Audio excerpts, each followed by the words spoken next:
Video தான் பார்க்குறோம். அவங்க யாருக்கு லக் அடிக்குது யாருக்கு லக் அடிக்கலாம்னு பார்ப்போம். அவனும் ஃபர்ஸ்ட் நீ தர, இல்லைன்னா நானே ஃபர்ஸ்ட் தரேன். லக்கெல்லாம் வந்துருக்கும்.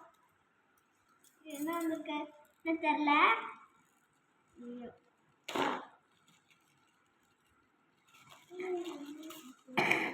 ஒரு பேப்பர் மட்டும் தான் இருந்துச்சு.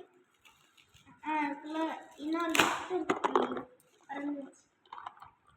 வந்துருச்சு. கிஃப்ட் கையில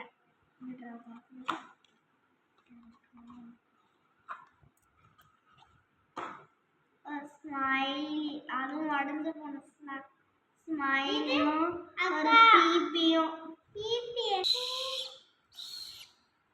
ஏதோ நல்லா இருக்கு. பிபி ஸ்மைலி உடஞ்ச ஸ்மைலி வச்சிருக்காங்க.